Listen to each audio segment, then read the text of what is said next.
ada masa kodifikasi hadis. Kodifikasi adalah masa penulisan di kemudian hari. Secara resmi, kodifikasi hadis ini diperintah oleh khalifah atau pemimpin.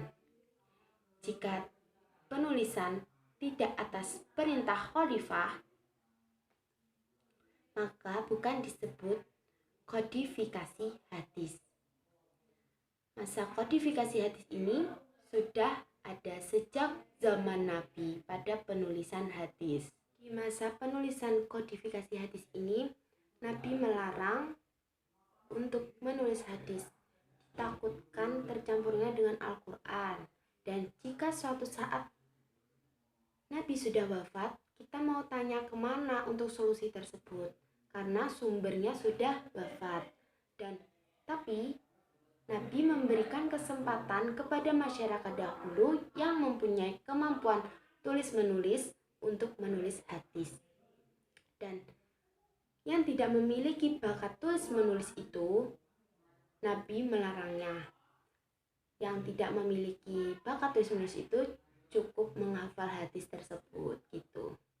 Abu Bakar dan Umar belum diperbolehkan untuk menulis karena adanya pembatasan riwayat.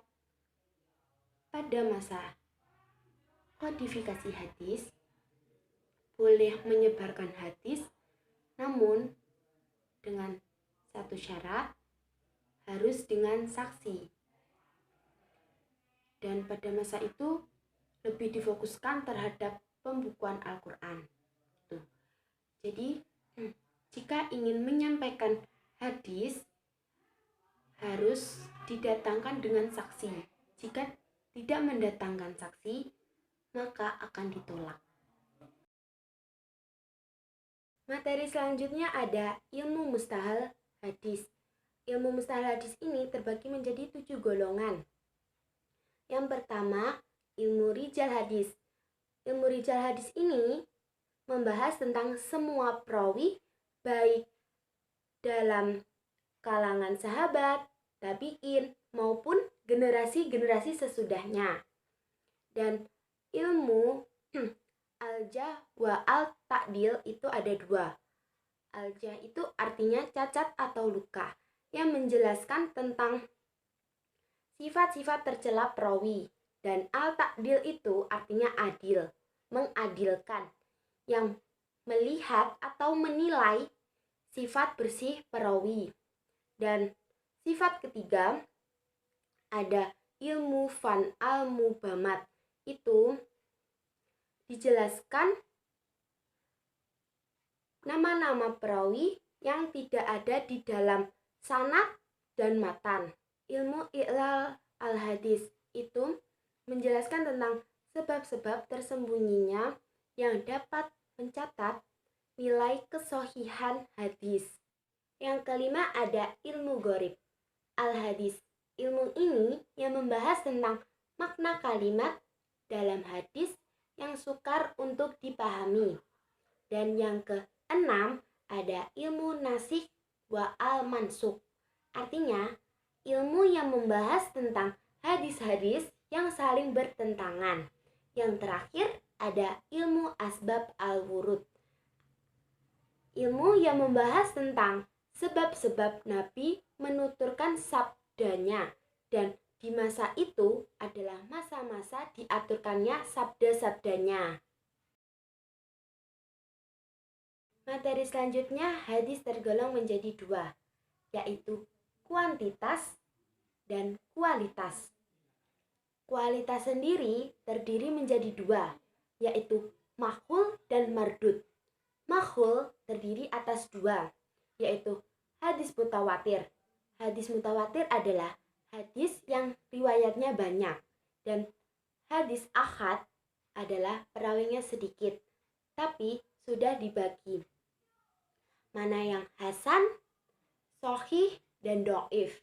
Dan penjelasan hadis sahih itu sanadnya itu tidak bersambung, perawinya juga adil. Dan hadis hasan syaratnya sama seperti hadis sahih, tapi derajatnya tidak melebihi atau setinggi hadis sahih. Dan hadis dhaif itu sanadnya tidak bersambung dan hilangnya pembagian sanadnya. Materi selanjutnya ada pembagian hadis dari segi kuantitasnya.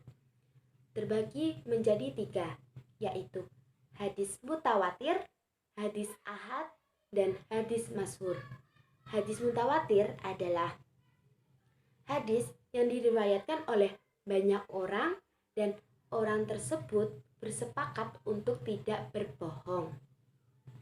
Gitu. Dan hadis ini dibagi menjadi hadis mutawatir lati yang artinya lafadz. Yang kedua, hadis mutawatir maknawi yang artinya maknanya sama namun lafadznya berbeda. Yang ketiga, hadis mutawatir amali yang artinya berjumlah sedikit. Dan hadis ahad adalah perawi dan kuantitasnya tidak melebihi derajatnya mutawatir. Hadis ini dibagi menjadi hadis sahih, hadis hasan, dan hadis dhaif. Dan hadis masyhur adalah hadis yang terkenal. Dibagi menjadi kalangan muhadisin, ahli hadis, ulama fikih, ulama usul fikih, ulama sufi, dan ulama-ulama Arab.